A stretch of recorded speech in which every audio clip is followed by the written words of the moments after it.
Itong kwento na 'to ay tungkol sa unang taong talagang nakaikot sa buong mundo. Kung iniisip mo na si Magellan siya, hindi. Kung si Juan Sebastian Elcano, hindi rin. Ngayon, bakit hindi nabanggit 'tong tao na 'to sa history books at ano ang naging role niya? Umpisahan natin ang kwento sa Treaty of Tordesillas. Isa 'yan yung kasunduan na inesponsoran ng Simbahang Katoliko. Ayon sa kasunduan na 'to, lahat ng lupa na makikita sa lugar na kung saan lumulubog yung araw, mapupunta yon sa Espanya. Yung lugar naman kung saan nasikat ang araw, mapupunta na yon sa Portugal. Nung nangyari 'tong kasunduan na 'to, pakiramdam ng Espanya, lugi siya dun sa treaty na 'to. Noong unang panahon kasi sobrang mapamahiin ng mga tao. Ngayon siyempre, kung saan nalubog ang araw, ang naiisip nila lugar ng kamalasan yon. Ngayon yung kung saan naman nasikat yung araw, libong taon na na-establish yung lugar na yun, na alam na ng mga tao kung paano pumunta ron. Tsaka nandun yung mga spices sa pagkain na mahal ang halaga niya. Yung Portugal, nagsimula siyang mag-establish dito sa area na 'to, sa Goa. Alam naman natin yung India, maraming mga pampalasa ng pagkain diyan, masasarap ang pagkain ng Indiano. Yung spices nila talagang kakaiba, gustong-gusto ng mga Europyano yun. Dito sa Goa, mura lang siya, pero 'pag binenta mo sa Europe, siguro times 100 ang presyo niya. Hanggang dumating yung time na nagutos yung hari ng Portugal na mag-establish ng mas malayo pa, hanggang napunta sila rito sa Strait of Malacca. Ngayon nung 1500s na, napasama na si Magellan diyan sa mga crew ng mga seaman na yan na pumunta rito sa lugar na 'to. Diyan nakabili si Magellan ng alalay niya, pinangalanan niya yun na Enrique de Malacca. Bata yon nung time na kinuha siya ng Magellan, parang 14 years old siya na bata. Sila yung mga kargador sa barko. Ngayon, ang problema naman nung nandito sila sa lugar na 'to, nakainggitan si Magellan hanggang nakarating yung sumbong dun sa hari na nag-underground daw ng transaction 'to si Magellan sa mga lokal dito. Kaya ang ginawa ng hari, pinagbawalan siya na makarating o kaya sumama sa mga exploration ng Portugal dito sa area na 'to. Hanggang napilitan si Magellan dahil medyo naging scandalous na yung tension, napilitan siyang bumalik ngayon dito sa Portugal. Yung biyahe na yun, 6 months ang inaabot nun. Pagmula ka ng Asia papunta ng Europe, 6 months or mahigit pa. Ngayon nung nandito na siya, nakaisip siya ng bagong ruta. Siguro ayon sa calculation niya, na merong daan papunta ng Spice Island na dadaan ka kung saan nalubog yung araw. Sabi niya mas mabilis ang daanan doon, tsaka maiiwasan nilang mapadaan doon sa mga lugar ng mga Muslim. Ngayon yung hari ng Portugal hindi siya naniwala kasi imposible yun. Paano ka makakapunta doon sa kung saan nasikat ang araw? Dadaan ka doon kung saan nalubog.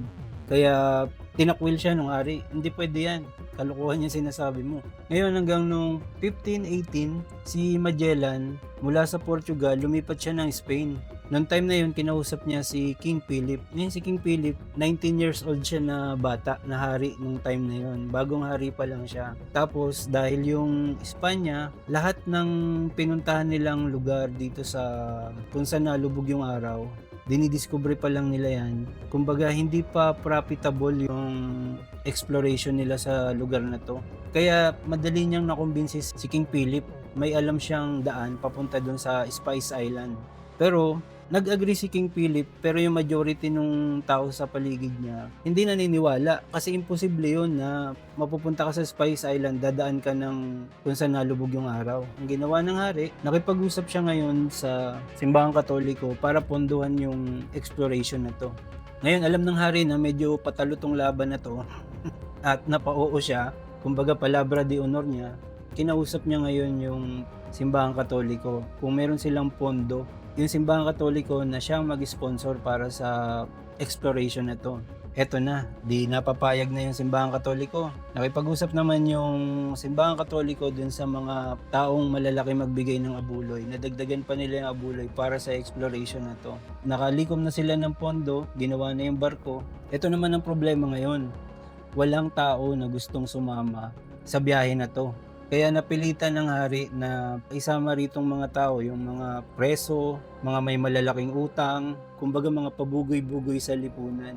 Dahil alam nila na ang laki ng tsansa napapalpak yung biyahe ni Magellan. Pero kung sakali namang magtatagumpay, garantisadong paldo. Kay Magellan, ang pangako ng hari 20% ng gross income, tapos magiging gobernador siya nung madi-discover niya ng mga lugar, at meron pa siyang 5% na net income kada isla na madadagdag niya sa trading.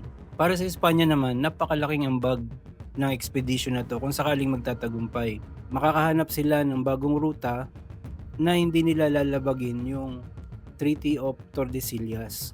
Yung ibang crew naman ng barko, yung mga opisyal, malaki din yung pabuya nila.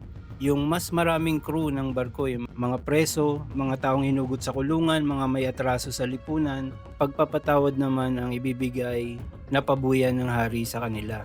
Karamihan kasi ng mga preso na kasama dito sa expedition na to, sila yung may mga mabibigat na naparusa, tulad ng mga naka-line up na para sa death penalty, tsaka yung nahatulan na makulong na habang buhay. Pero ang masakit dito, majority talaga ng crew ni Magellan, alam nila na hindi sila makakauwi ng buhay. Kasi ang paniniwala nila, mahuhulog na sila sa dulo ng mundo. Kaya dito pa lang sa Espanya, yung ibang mga opisyal na Kastila, nagplano na sila na katayin si Magellan sa biyahe. Nagalat sila ng 6 to 10 months bago execute yung plano nila. Kasi alam nila walang mangyayari rito kamatayan lang to. Noong September 20, 1519, nag-start na yung voyage ni Magellan papunta kung saan nalubog yung araw. Tensyonado na. Unang-una kasi, majority ng crew ay Kastila, tapos lampas kalahati sa kanila, mga preso.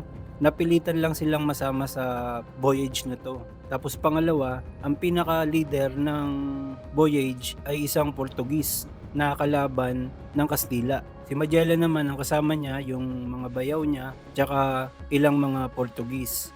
Noong September 26, dumaong yung bangka nila Magellan sa Canary Islands. Dumaong sila rito ng ilang araw para mag-resupply. Nakareceive na si Magellan dito ng info na yung mga kasama niya nagpaplano na katayin siya. Dito niya rin nalaman na ang hari ng Portugal ay nagpalabas ng mga barko na haharang dun sa voyage niya, at kung sakaling mahuli siya, pupugutan siya ng ulo on the spot.